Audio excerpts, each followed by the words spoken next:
Hello दोस्तों, नमस्कार। स्वागत है आपका आपके यूट्यूब चैनल एग्जाम 91 पे। दोस्तों देखिए, हम लोग जो है आज ये प्रैक्टिस सेट 6 लेके आए हैं। और जो भी आप लोगों के जितने भी ये प्रैक्टिस सेट हैं, अभी तो ये 10 हैं। ये कराने के बाद इसके बाद ऐसा नहीं है कि बंद हो जाएगा, 10 हो गए तो कंप्लीट हो गया, नहीं। इसके बाद दूसरी चीज़ें आएंगी, दूसरी बुक्स आएंगी, दूसरे पैटर्न आएंगे, लेकिन वही प्रैक्टिस सेट कराए जाएंगे। ऐसा भी नहीं है कि मार्केट से कोई भी बुक उठा के मैं आपको करा दूँ। मैं प्रैक्टिस सेट वही कराता हूँ जो मैं खुद पहले देखता हूँ उसको जाके मार्केट पे, फिर देखता हूँ कि हाँ ये जो है कि ये ऐसे टॉपिक हैं इसमें, या ऐसे क्वेश्चंस पुट किए गए हैं जो आपके आने वाले पेपर के लिए इंपॉर्टेंट है। मैं वही पेपर कराता हूँ। ऐसा भी नहीं कि मैं बाकी किसी भी तरीके से कुछ भी पकड़ के चाहे जहाँ से भी मैं करा दूँ, वो नहीं कराता हूँ।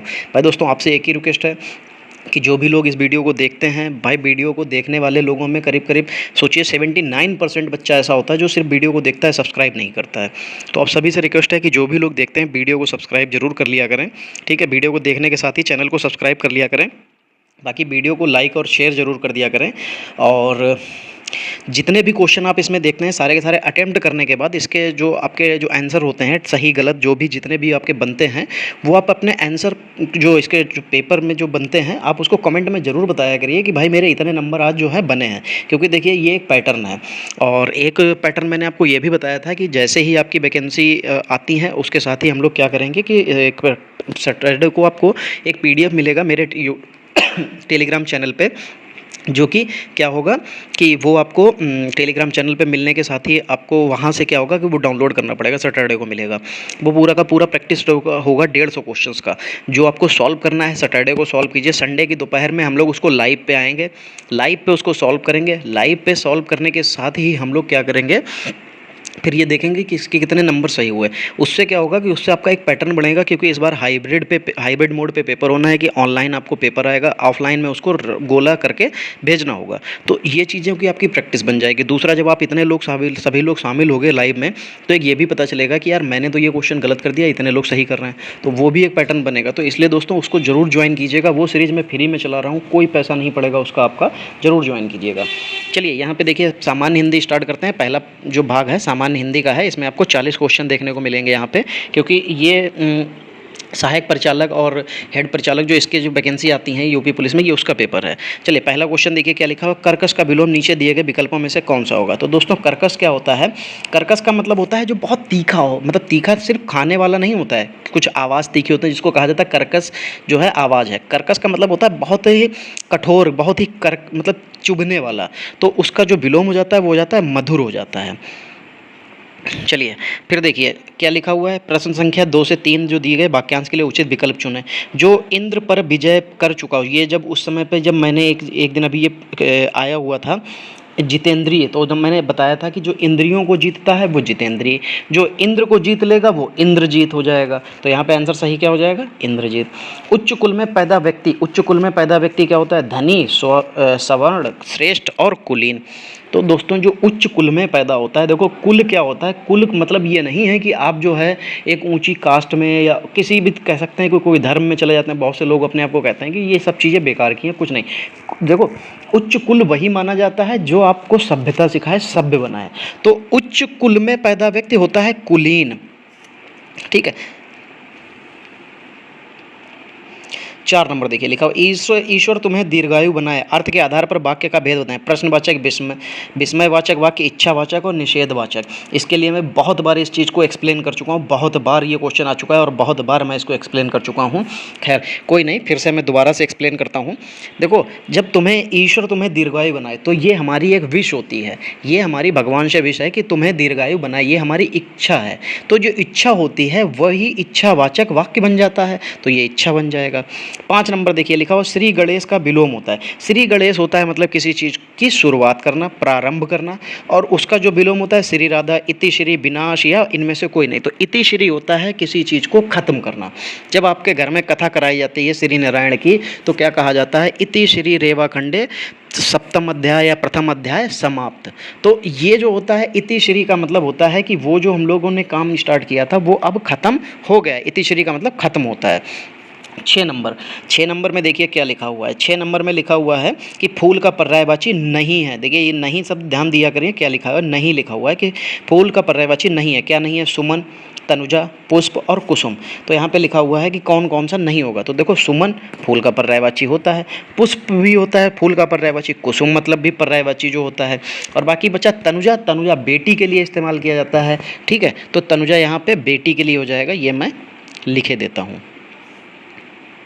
बाकी मैंने हमेशा कहा कि अगर आपको वीडियो थोड़ा स्लो लगे तो आप उसको फास्ट कर लिया करें, ठीक। क्यों? क्योंकि देखिए मुझे यहाँ पे चीज़ें एक्सप्लेन भी करनी पड़ती हैं, तो वो भाई समझाना पड़ेगा मुझे, तो थोड़ा सा तो स्लो हो ही जाएगा, क्योंकि सारे बच्चे एक जैसे नहीं होते हैं जिनको एक साथ में कर लिया जाए। तो सभी को मैनेज करने के लिए हमको जो है धीरे और फास्ट दोनों चीज़ें चलनी पड़ती हैं। और वैसे भी 20-22 मिनट का वीडियो कोई बहुत बड़ा वीडियो नहीं होता है। चलिए फिर 6 नंबर देखिए। 6 नंबर तो अच्छा उधर पहले कर ही चुके हैं, फूल का पर्यायवाची नहीं है, ये पूछा गया था। 7 नंबर देखिए, किस रस को रस का राजा कहा जाता है? तो कौन सा रस होता है? वीर रस, हास्य रस, श्रृंगार रस या शांति रस? पहले तो बताइए रसों की संख्या कितनी होती है। तो रसों की संख्या के लिए आप लोग कमेंट कर दीजिएगा, जिसको जिसको भी पता है वो लोग आप लोग कमेंट जरूर कर दीजिएगा कि रसों की संख्या कितनी होती है, ठीक है। संख्या यहाँ पे मैंने लिख दिया है कि संख्या, तो संख्या कितनी होती है ये आप लोग मुझे कमेंट में बताइएगा। बाकी किस रस को रस का राजा कहा जाता है? तो ये होता है श्रृंगार रस। श्रृंगार रस को जो है रसों की राजा की संज्ञा दी गई है, या कह सकते हैं उपमा दी गई है। चलिए 8 नंबर देखिए क्या लिखा हुआ है। मनरे तन कागद का पुतला, लागे बूंद बिनस जाए छिन में, गरब करे क्या इतना? इन पंक्तियों में कौन सा रस है? अच्छा देखो, जब लिखा हुआ मनरे जो भी लिखा हुआ है, तो इस जो पंक्ति लिखी हुई है इसका पहले तो आपको अर्थ पता होना चाहिए। क्या लिखा है इसमें? लिखा है कि जो कवि ने जो है तन को कागज से क्या किया है? पुतले के समान इसकी तुलना की है, और क्षण भर में पानी की बूंद को से जो है नष्ट हो जाता है, क्योंकि कागज को आप बरसात में रखिए या कहीं पे भी एक बूंद पानी डालिए, वहाँ पे क्या हो जाएगा? बिल्कुल गल सा जाता है, खराब हो जाता है, ठीक है। फिर भी इससे तन पर इतना गुमान क्यों है? कागज को अपने जो है तन पर गुमान क्यों है, ठीक है। तो इसीलिए जो है कवि जो है तन को छोड़कर परमात्मा के प्रति क्या कर रहा है? अनुराग पैदा कर रहा है। तो इसमें कौन से जो है रस हो जाएगा? तो दोस्तों यहाँ पे भक्ति रस दे रखा है, श्रृंगार रस दे रखा है, करुण रस दे रखा है और शांत रस दे रखा है। तो इसमें शांत रस हो जाएगा। चलिए फिर यहाँ पे लिखा हुआ है कि जिस छंद में 4 चरण और प्रत्येक चरण में 16 मात्राएं होती हैं कहलाता है। याद कर लीजिएगा, इसको मैं आपको एक ट्रिक बता देता हूँ। बाकी मैंने हर बार हर पेपर में एक्सप्लेन किया है, हर प्रैक्टिस सेट में जहाँ पे भी ये आता है मैंने हर बार इसको एक्सप्लेन किया है। तो जिस छंद में 4 चरण होते हैं उसमें प्रत्येक, तो जब यहाँ पे क्या है 4 चरण, 4 से क्या निकल के आता है? चौपाई। चौ मतलब 4, तो 4 चरण होते हैं, प्रत्येक में 16-16 मात्राएं होती हैं, तो चौपाई आपका सही आंसर हो जाएगा, ठीक। तो ये जो है ये सममात्रिक छंद भी बोला जाता है, ठीक है, याद रख लीजिएगा इसको, सममात्रिक छंद भी बोलते हैं। जैसे गुरुपद, ध्यान नहीं, देखो मुझे आ रहा है।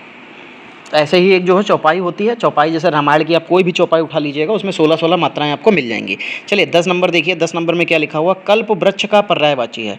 जो कल्प वृक्ष है किसका, इसका पर्यायवाची हो जाएगा, क्या हो जाएगा? पारिजात, कल्प तरु, देव वृक्ष या ये सभी।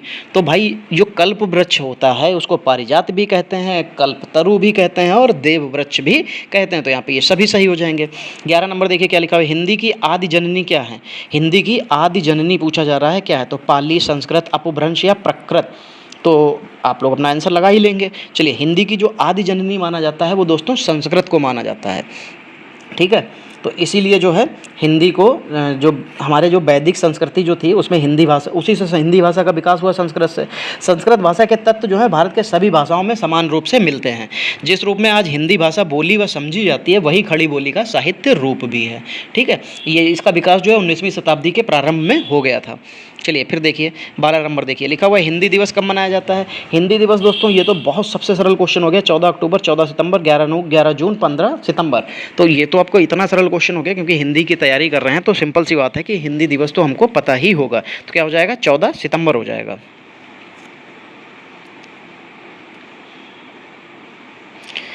चलिए फिर देखिए 13 नंबर लिखा हुआ है दिन रात अध्ययन करके भी वह प्रथम स्थान ना प्राप्त कर सका। नीचे दिए गए विकल्पों में से इस वाक्य में रेखांकित शब्द की वर्तनी शुद्ध कीजिए। तो देखो अध्ययन होता है या अध्ययनन होता है, डबल मतलब 2 बार या बनता है या 1 बार या बनता है? तो आपको पता होगा कि 2 बार या बनता है। छोटा आ बनता है, आधा धा बनता है, फिर या बनता है, फिर या बनता है, फिर ना बनता है। तो यहाँ पे क्या हो जाएगा? अध्ययन हो जाएगा।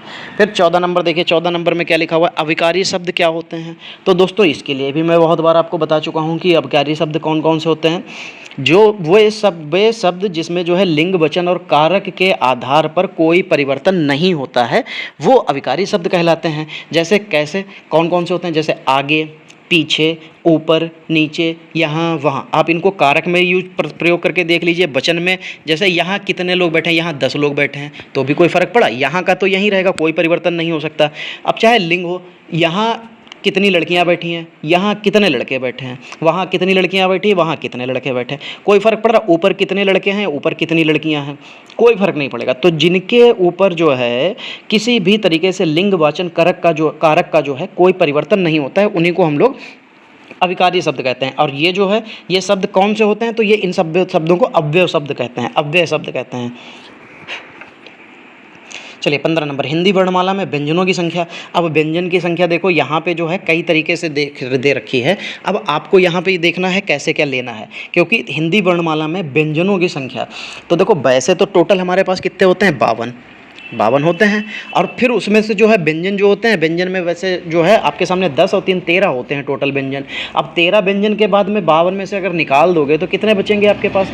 मतलब 13 अगर स्वर निकाल दीजिए तो 49 और 10 39 बचते हैं। लेकिन यहाँ पे तो 39 का ऑप्शन दे नहीं रखा है, तो यहाँ पे जो 33 आ जाएगा सही आंसर। ये जो है व्यंजन, ये किस तरीके के, एक तो देखो आम बोलचाल की भाषा में 2 तरीके के स्वर और 2 तरीके के व्यंजन होते हैं। एक होते हैं उच्चारण के स्थान पर और एक होते हैं जो हम लोग लिखित तौर पे। तो जो उच्चारण के आधार पर 33 होते हैं, तो ये याद रखिएगा, यहाँ पे उच्चारण के आधार पर 33 हो जाएगा।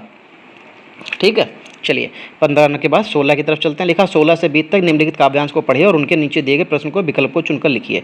कुछ भी बन बस कायर मत बन, ठोकर मार पटक मत माथा, तेरी राह रोकते पाहन, कुछ भी बन बस कायर मत बन, ले देकर जीना क्या जीना, कब तक गम के आंसू पीना, मानवता ने तुझको सींचा, बहा युगों तक खून पसीना।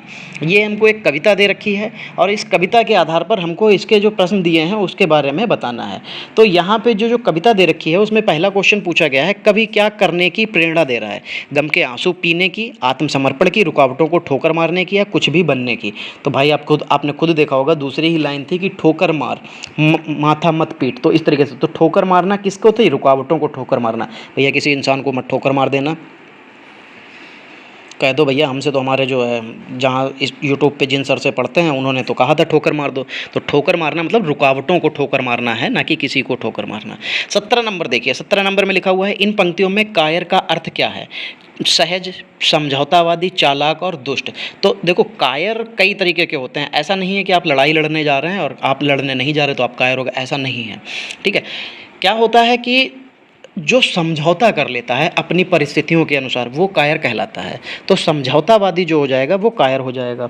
18 नंबर देखिए लिखा हुआ है, कभी जो है यहाँ पे क्या कहना चाह रहा है? कुछ भी बन बस कायर मत बन, कवि ने क्यों कहा? कुछ भी बनना आसान है, कुछ भी बनना मुश्किल है, कायर मनुष्य का जीवन व्यर्थ है, कायर मनुष्य अच्छा नहीं होता है। तो देखो भाई सिंपल सी बात है, कायर बनने के लिए इसलिए वो मना कर रहा है क्योंकि उस तरीके का जो मनुष्य होता है उसका जीवन का कोई अर्थ नहीं होता, वो व्यर्थ हो जाता है। तो यहाँ पे तीसरा ऑप्शन सही हो जाएगा। चलिए फिर 19 नंबर देखिए लिखा हुआ है, पाहन शब्द का पर्यायवाची किस, मतलब पाहन जो शब्द है किसका पर्यायवाची होता है?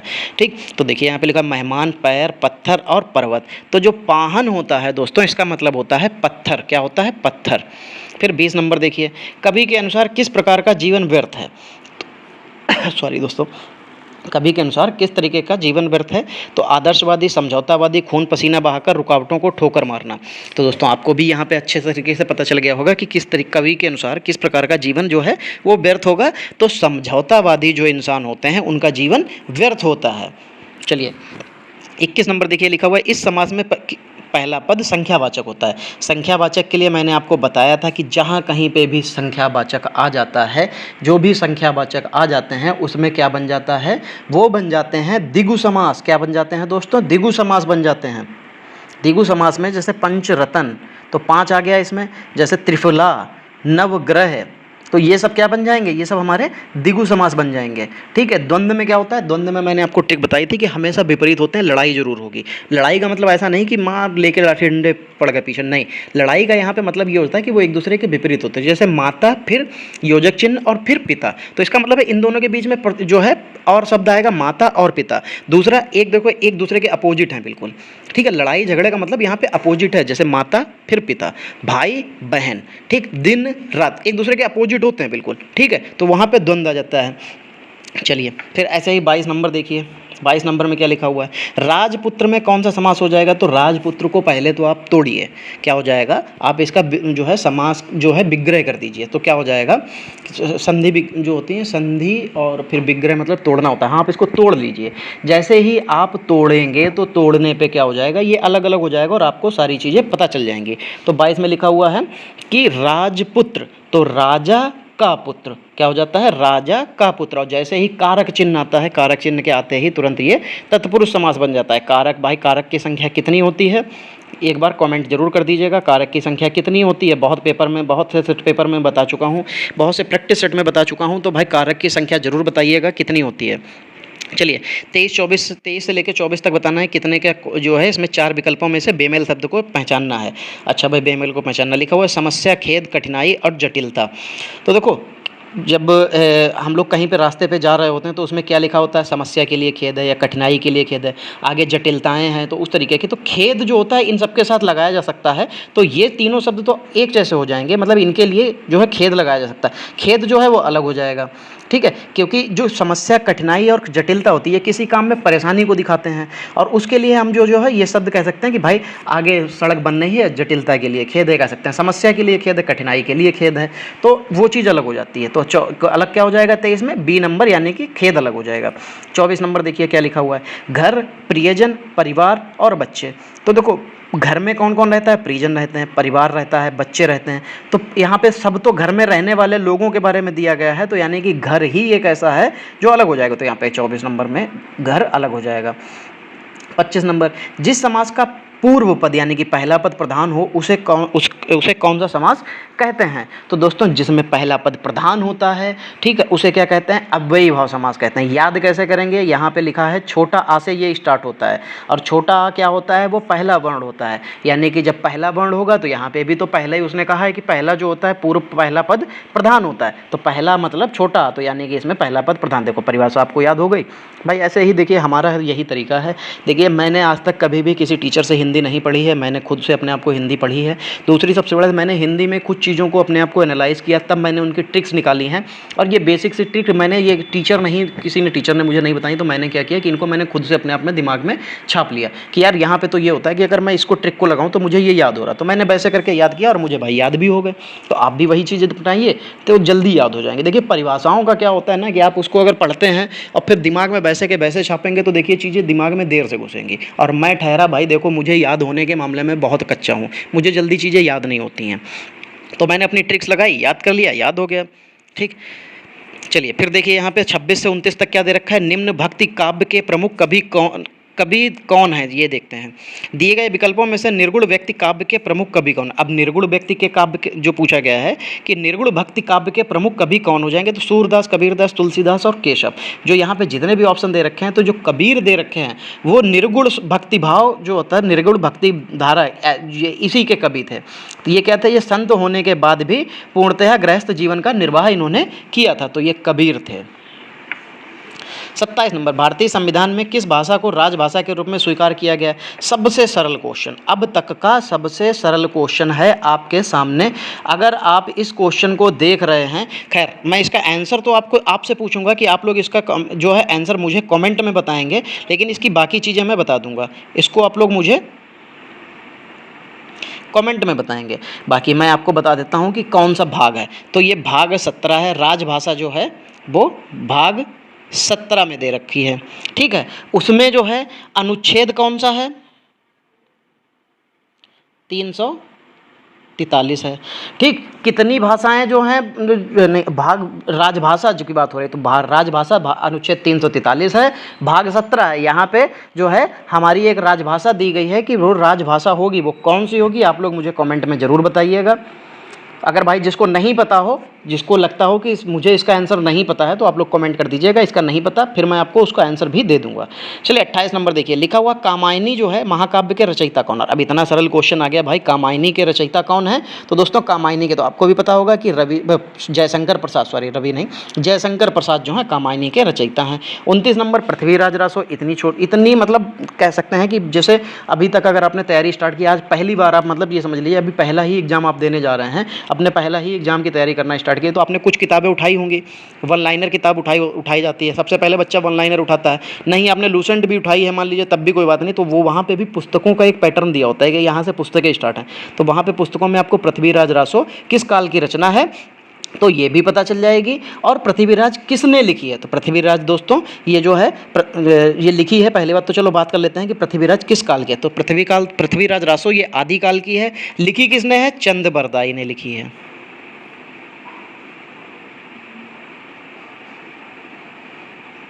ठीक, चंद बरदाई ने लिखी है। चलिए आगे बढ़ते हैं। देखिए मेरा वीडियो थोड़ा सा इसीलिए लंबा हो जाता है क्योंकि मैं बिलीव करता हूँ कि चीज़ें आपको थोड़ी सी क्लियर हो जाएं, वरना मैं भी बता सकता था कि पृथ्वीराज रासो जो है आदिकाल की रचना है, बस आगे बढ़ जाता, लेकिन भाई चंद बरदाई ने लिखी है वो भी हमें पता होनी चाहिए ना। चलिए तो दिव साव सान का समय मेघमय आसमान से उतर रही है, वह सुख संख्या सुंदर परी सी धीरे धीरे इस पंक्ति में अलंकार। ये तो खैर देखिए अब पूछा गया है, लेकिन जब हम लोग 9th उसमें 10th के बाद में 11th 12th में थे तब ये पेपर में कई बार आया था और बहुत बार पूछा गया है। तो ये किस तरीके, इसमें जो है कौन सा अलंकार होता है, इसमें मानवीकरण अलंकार होता है। आप निश्चिंत रहिए, अभी तो मैं प्रैक्टिस सेट करा रहा हूँ, अभी मैं कुछ ऐसे कामों में बिजी हूँ जिसकी वजह से मैं जो है बोर्ड पे क्लास रिकॉर्ड नहीं कर पा रहा हूँ, लेकिन जिस दिन से मैं बोर्ड पे क्लास रिकॉर्ड करूँगा आपको देखिए भाई वर्णमाला का क्लास मैंने दिया था हिंदी में, प्लस अभी आपको जैसे ही वर्णमाला का क्लास हो गया तो इसके बाद संधियाँ आ जाएंगी, तद्भव तत्सम, मैं हर एक चीज़ का आपको एक ऐसा वीडियो दूंगा जिससे जब आप याद करेंगे ना, जब उस वीडियो को देख लेंगे उसके बाद वो चैप्टर ही खत्म हो जाएगा, उसके बाद आपसे उस चैप्टर में ऐसा कोई क्वेश्चन ही नहीं होगा जो आपसे पुट ना हो, आपसे बने ना। तो आप लोग उसके लिए निश्चिंत रहिए। बस अभी थोड़ा सा कुछ ऐसे कामों में फंसा हुआ हूँ जिसकी वजह से वो क्लास नहीं हो रही है, लेकिन जल्दी ही स्टार्ट हो जाएगी। 31 नंबर तक, तो जिन लोगों ने भी चैनल को सब्सक्राइब नहीं किया चैनल को सब्सक्राइब कर लीजिए। मैं हिंदी चैप्टर वाइज आपका ऐसे फिनिश कराऊंगा कि आप जब चैप्टर वहाँ पे लेके बैठेंगे ना कि यार ये तो इसका आंसर तो ये होगा, आप भूलेंगे ही नहीं इसका आंसर ये नहीं हो सकता, क्यों नहीं हो सकता, यही आएगा आंसर, तो आपको वो पता होगा। 31 नंबर देखिए, हिंदी शब्दकोश में छा का क्रम किस वर्ण के बाद आता है। अब ये क्रम के लिए मैंने वर्णमाला जब पढ़ाई थी वहाँ पर मैंने इसको बहुत अच्छे से एक्सप्लेन भी किया था, आपको याद होगा। जिन्होंने वर्णमाला का क्लास देख रखा है, वर्णमाला का क्लास आप लोग जाइए वहाँ पर देख लीजिए जाके भाई कि वर्णमाला मैंने कैसे पढ़ाई, उसको उसमें मैंने ये क्वेश्चन लिख के बताया है बोर्ड पे कि आप जो है वहाँ पे ये क्वेश्चन आता है आपके यूपीपी में एग्जाम में, ये क्वेश्चन बहुत बार पूछा जा चुका है। तो जो छाव का क्रम होता है वो का के बाद आता है, ठीक है। कहाँ के बाद आता है, का के। लोग बहुत बार जो है इसमें त्रा के बाद लगाएंगे, जैसे छत्रज्ञ तो त्रा लगा देते हैं, बहुत कुछ लगाते हैं, लेकिन यहाँ पे का के बाद आता है। 32 नंबर लिखा हुआ है, खग जाने खग की भाषा लोकोक्ति का उचित अर्थ निम्नलिखित में से क्या होगा। पक्षियों की तरह बोलना, पक्षियों की भाषा ना जानना, पक्षी अपनी भाषा स्वयं समझते हैं, समान प्रवृत्ति वाले लोग एक दूसरे को सराहते हैं। तो सिंपल सी बात, खग जाने खग की भाषा, खग मतलब होता है पक्षी, तो पक्षी जाने पक्षी की भाषा मतलब एक जैसे हो गए तो क्या हो जाएगा, वो एक समान प्रवृत्ति वाले लोग एक दूसरे की भाषा को सराहते हैं।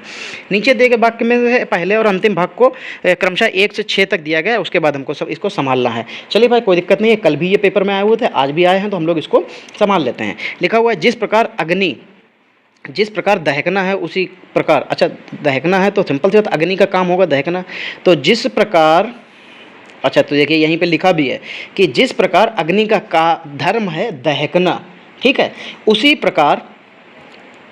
प्रकार मनुष्य का धैर्य उसके स्वभाव का पर्याय होना चाहिए, ये होना चाहिए। तो इसके हिसाब से आपका जो है ये वाह पहले आ जाएगा, फिर उसके बाद या आ जाएगा, फिर ला आ जाएगा, रा, तो तीसरा ऑप्शन सही हो जाएगा। अक्ल का दुश्मन, मुहावरे का अर्थ क्या होता है, अक्ल का दुश्मन कौन होता है भैया, जिसके पास आप कुछ भी कर लीजिए, उसको कितना भी समझा लीजिए वो नहीं समझता है, वो अपनी ही मानता है, तो कौन हो जाता है वो, अक्ल का दुश्मन महामूर्ख हो जाता है। 35 नंबर वाक्य का शुद्ध जो है हमें बताना है, धनवान को व्यर्थ बेकार में सहायता देकर कोई लाभ ना होगा। धनवान को व्यर्थ बेकार, सही बात है, धनवान को आप सहायता देंगे उसका क्या ही मतलब है, कोई मतलब नहीं है। तो यहाँ पे लिखा हुआ है धनवान को व्यर्थ बेकार में। अब एक बात बताइए, जब व्यर्थ आ ही चुका है तो बेकार का क्या मतलब, या तो व्यर्थ लगा लीजिए या बेकार लगा लीजिए।